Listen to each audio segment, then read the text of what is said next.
Assalamualaikum warahmatullahi wabarakatuh.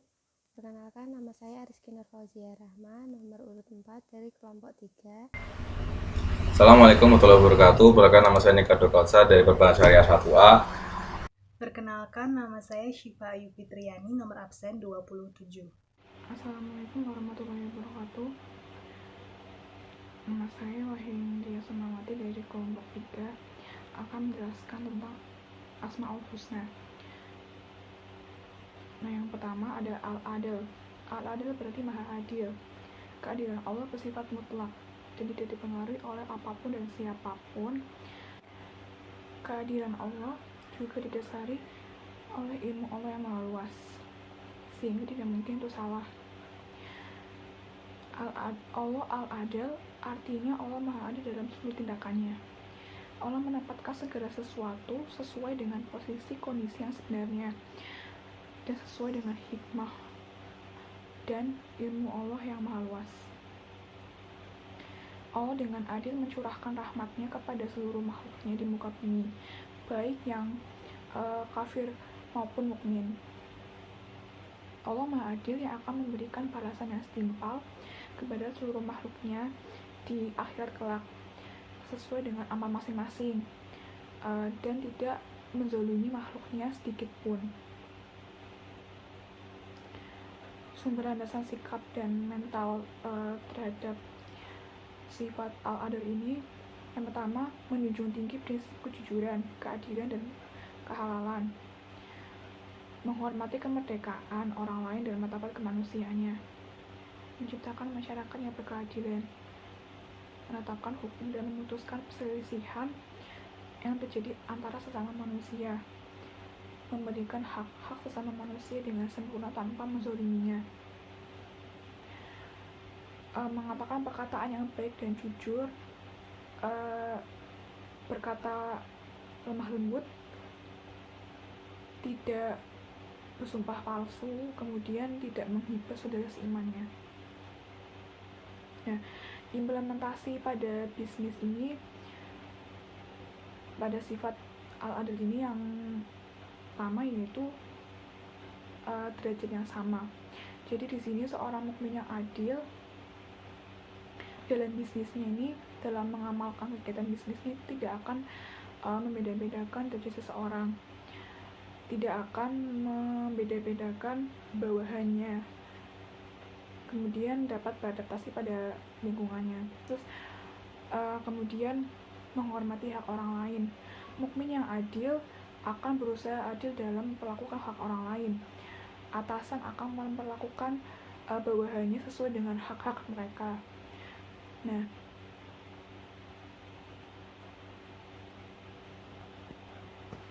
kemudian jika adanya perselisihan yang terjadi antara sesama manusia pada bisnis, seorang mukmin yang baik akan memutuskan perselisihan dengan adil, tidak akan memihak pada salah satu yang sedang berselisih. Selanjutnya ada al-latif. Al-latif menurut bahasa ialah berbuat baik, memberi, memuliakan, dan berlemah lembut dalam mencapai apa yang dimaksudkan. Allah al-latif membawa makna mengetahui segala sesuatu secara mendalam dan sehalus-halusnya, dan mengetahui segala yang tersembunyi.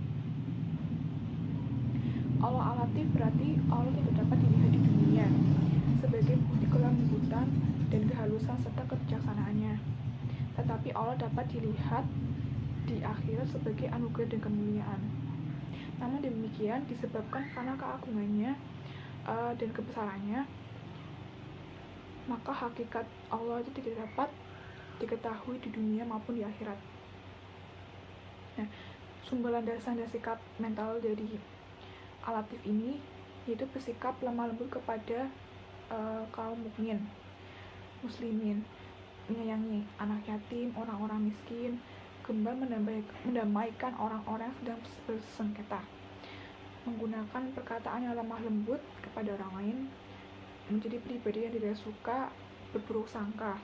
Nah, implementasi dari al-latif ini adalah bersikap lemah lembut, Seorang mukmin yang baik akan bersikap lemah lembut kepada orang lain, terutama dalam bisnis yang mereka jalani, terhadap partner bisnis mereka. Kemudian damai. Jika ada suatu perselisihan, mukmin yang baik akan selalu menyelesaikannya, berusaha memperbaiki keadaan, kemudian tidak berburuk sangka, berusaha untuk percaya kepada orang lain sehingga usaha tersebut dapat berjalan dengan baik. Selanjutnya ada al-khabir. Nah, secara bahasa diambil dari masdar al-khibru, al-khibra, al-khubra, al-mukhabarah, dan al-mahbarah, yang semuanya berarti pengetahuan terhadap sesuatu. Sedangkan al-khabir adalah yang mengetahui sesuatu itu. Nah, definisinya adalah mengetahui hal-hal yang mendetail pada segala sesuatu. Zat yang ilmunya mencapai tingkatan meliputi perkara-perkara batin yang tersembunyi, sebagaimana ilmunya yang meliputi perkara-perkara yang tampak. Jadi mengetahui banyak hal. Nah, sumber landasan sikap dan mentalnya ini adalah menumbuhkan rasa muraqabatullah, yaitu artinya merasa diawasi Allah yang sempurna dalam jiwa seorang hamba. Kemudian menumbuhkan pada jiwa seorang hamba keinginan untuk menyucikan hati dari berbagai penyakit hati seperti iri, dengki, ria, yang berarti ingin amalannya dilihat oleh orang lain. Kemudian menumbuhkan rasa takut kepada Allah. Implementasinya yaitu merasa diawasi. Jadi dalam setiap kegiatan bisnisnya akan selalu menghindari hal-hal yang bersifat buruk, sehingga akan selalu berada di jalan yang benar. Kemudian menyucikan hati. Selanjutnya ada al-halim. Al-halim secara etimologi berarti penyantun. Namun dalam pengertian lain, menurut Khotabi rahimahullah, al-halim itu berarti zat yang pemaaf, penyabar, tidak pernah terpicu oleh kemarahan, dan tidak pernah kesal oleh tindakan bodoh orang yang tidak tahu dan yang memang durhaka. Al-halim berarti yang paling tenang, baik dan lembut, tidak menghukum setiap makhluknya atas dosa mereka, mentolerir dan maha pengasih dan maha penyayang, selalu tenang dan serius, tidak bertindak ceroboh bahkan dengan para pembuat kesalahan. Bahkan Allah memberikan kita kesempatan untuk berbuat baik, untuk memperbaiki sikap-sikap kita. Al-halim sebagai sumber landasan sikap dan mental kita. Yang utama, takut kepada Allah, memberi maaf terhadap perlakuan buruk orang lain, berusaha memaafkan mereka, menutupi kesalahan orang lain, berusaha untuk menepati janji. Nah, implementasi dari al-halim ini pada bisnis, yang pertama menjaga janji. Seorang mukmin yang baik akan dapat menepati janjinya dengan rekannya, dengan sesamanya. Kemudian tidak mau menang sendiri, tidak egois. Kemudian sopan santun dengan sesama mukmin, selalu berbicara yang benar, terus terang, tidak menipu dan tidak mencuri. Nah, di sini saya akan mempresentasikan mengenai implementasi atau penerapan Asmaul Husna dalam bisnis. Untuk yang selanjutnya yaitu Al-Azim, yang berarti yang Maha Agung. Allah Subhanahu wa Ta'ala Maha Agung karena keagungannya melebihi keagungan dari segala yang agung, atau dapat dikatakan zat yang telah mencapai puncak sifat agung yang tidak bisa dibayangkan oleh akal dan tidak bisa diliput oleh mata batin. Dialah yang memiliki ketinggian, kemuliaan, dan kekuasaan. Di dalam Al-Quran banyak sekali disebutkan nama Allah ini, salah satunya dalam surat Al-Baqarah yang berbunyi Fasabbih bismi rabbikal azim, yang berarti maka bertasbihlah dengan menyebut nama Robmu yang maha besar. Dari penjelasan di atas, penerapan atau sikap perilaku yang mencerminkan dari sifat Allah, nama Allah ini, yaitu berusaha meraih untuk mendapat ketakwaan, kemudian menjadi pribadi yang mulia. Dalam bisnis, sikap yang dapat dilakukan menjadi pribadi yang mulia ini salah satunya bisa berbesar hati, menerima keadaan yang ada, menerima dengan lapang dada, misal ada pesaing baru yang di bidang yang sama, yang dijual belikan pun sama, tetapi sebagai umat muslim seharusnya kita bersikap lapang dada, menerima, bertawakal kepada Allah karena rezeki sudah ada yang mengatur. Kemudian yang selanjutnya yaitu Al-Ghafur, atau yang berarti yang memberi ampunan. Al-Ghafur berasal dari kata ghafara yang berarti dan Tuhanmu lah yang maha pengampun lagi mempunyai rahmat. Sebagai seorang umat Islam yang melakukan bisnis, penerapan dari Asmaul Husna ini bisa dilakukan dengan memaafkan kesalahan orang lain. Semisal contohnya dalam sebuah perusahaan atau sebuah usaha, apabila ada rekan kerja atau karyawan yang melakukan kesalahan, seharusnya kita bisa memaafkan, tidak langsung menyatakan salah kemudian mengambil keputusan semisal dipecat kayak gitu. Kemudian memberikan kesempatan, karena kita sudah memaafkan, sudah seharusnya kita memberikan kesempatan untuk rekan kita tersebut atau karyawan tersebut.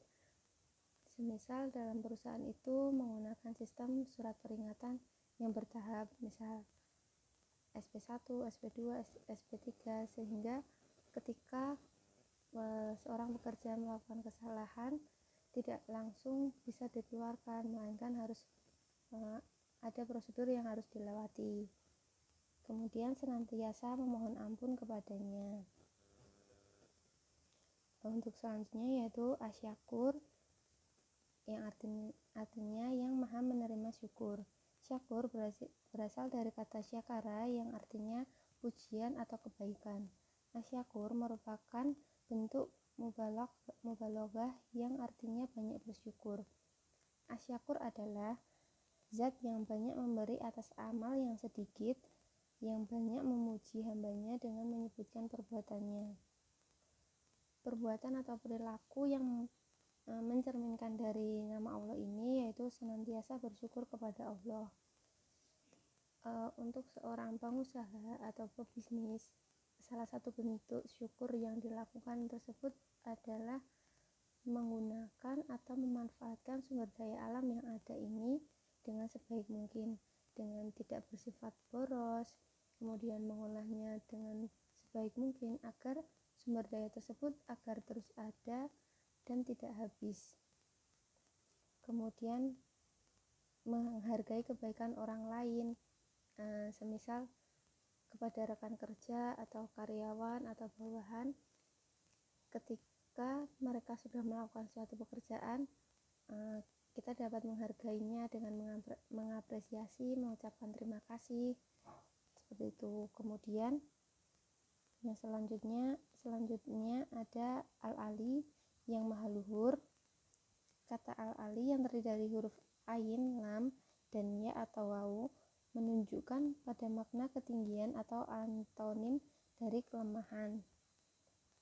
Dari makna tersebut kemudian lahir makna-makna lain seperti sombong, menaklukkan, dan mengalahkan. Al-Ali adalah ungkapan yang paling sempurna dalam menaklukkan dan mengalahkan. Al-Ali adalah ungkapan yang paling sempurna dalam menunjukkan ketinggian tingkat tanpa ujung, maha tinggi dari sekutu dan lawan. sikap atau perilaku yang dapat dilakukan adalah berusaha meraih kemuliaan. Berusaha meraih kemuliaan ini dapat dilakukan dengan seperti melakukan bisnis dengan jujur, dengan terbuka, kemudian menjauhi larangan Allah seperti gharar, riba, maisir. Kemudian di dalam bisnis tersebut tidak ada kecurangan atau ada perbuatan zalim yang menyebabkan salah satu pihak atau rekan kerja atau partner kerja atau karyawan merasa dirugikan. Kemudian menghindari perilaku yang sia-sia. Semisal dalam mengolah sumber daya atau bahan produksi itu secara sia-sia, seharusnya bisa diolah dan dimanfaatkan sebaik mungkin. Demikian dari saya, terima kasih. Di sini saya akan menjelaskan tentang Asmaul Husna dalam segi bisnis. Yang ke-9 yaitu akabir. Jadi akabir itu menurut bahasa Syunugotul Mubalaghah, yang artinya bentuk yang menyatakan bersangatan atau berlebihan. Maksudnya yaitu Allah memiliki kebesaran yang luar biasa pada zatnya dan pada sifat-sifatnya. Nah, dijelaskan pada surat Al-Anbiya ayat 58, yang artinya maka Ibrahim membuat berhala-berhala itu hancur dipotong-potong kecuali yang terbesar.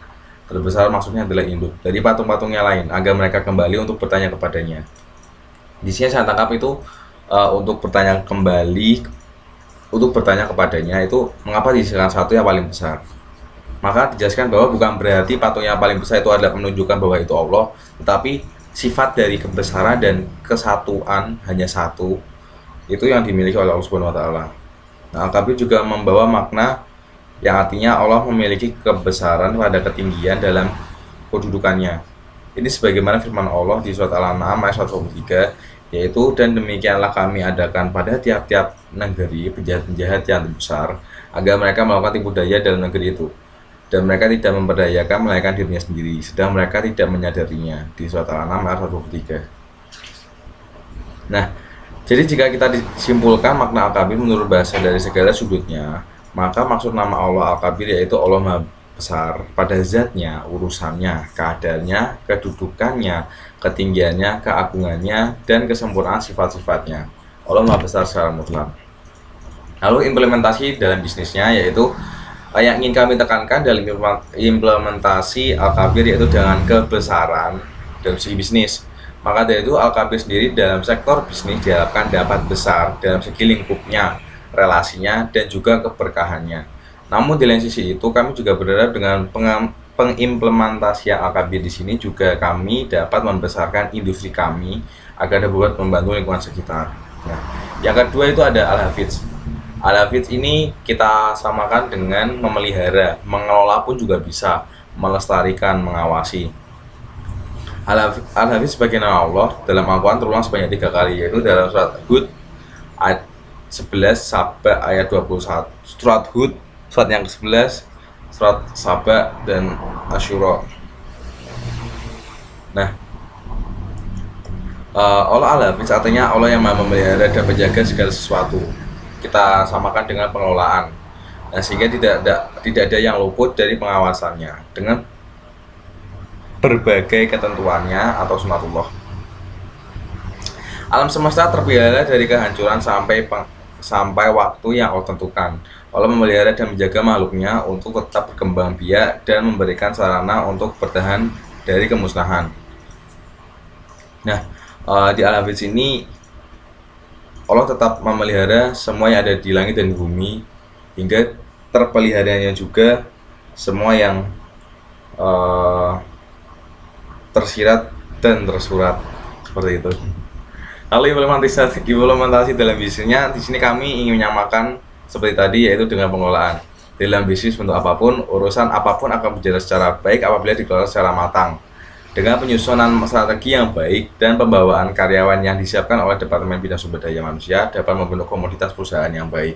Jadi menurut kami apabila kita mengelola sesuatu hal yang baik dengan strategi yang matang, itu juga dapat mewujudkan tujuan-tujuan yang baik dalam lingkup bisnis. Dan yang terakhir yaitu Al-Muqit. Asmaul Husna yang ke-39 bernama Al-Muqit. Nama Allah Al-Muqit itu bermakna yang menyediakan makanan dan minuman bagi segala makhluknya. Al-Muqit ada kaitan dengan Al-Hafidz yang maha memelihara. Kalimat ini hanya ditemukan sekali saja dalam Al-Quran dengan firman Allah, barang siapa yang memberikan syafaat yang baik, niscaya ia akan memperoleh bagian atau pahala daripadanya. Dan barang siapa memberi syafaat yang buruk, niscaya ia akan memikul bagian dari dosanya. Allah Maha Kuasa atas segala sesuatu. Surat An-Nisa surat keempat ayat 85. Nah, ada beberapa pengertian tentang Al-Muqit, yaitu Kutun atau kuatun bermaksud maha memelihara, maha kuat, maha berkuasa. Al-Muqit bermaksud Allah yang memberi jaminan rezeki kepada setiap manusianya dan setiap makhluknya. Lalu diimplementasikan dalam bisnis akan menjadi kami ingin menyamakan makna dari Al-Muqit dengan Al-Muqit yang artinya maha mencukupi dengan kata melayani. Nah, maka dari itu dalam sudut pandang bisnis, Al-Muqit dapat kita posisikan pada pelayanan perusahaan terhadap customer-customernya. Dengan pelayanan yang baik dapat mengakibatkan hubungan silaturahmi yang kuat antara keduanya. Sekian penjelasan dari ketiga penjelasan tadi. Apabila ada kesalahan maupun kekurangan, mohon maaf. Assalamualaikum warahmatullahi wabarakatuh.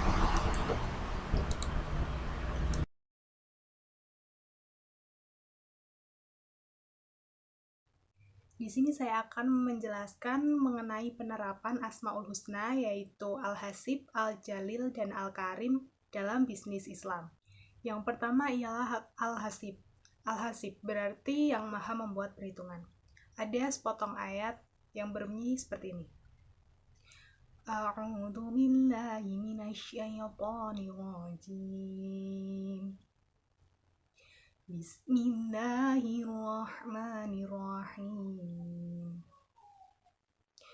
Alladzina yuballighuna risalatillahi wa yakhshawnahu wa la yakhshawna ahadan illallah wa kafa billahi hasiba.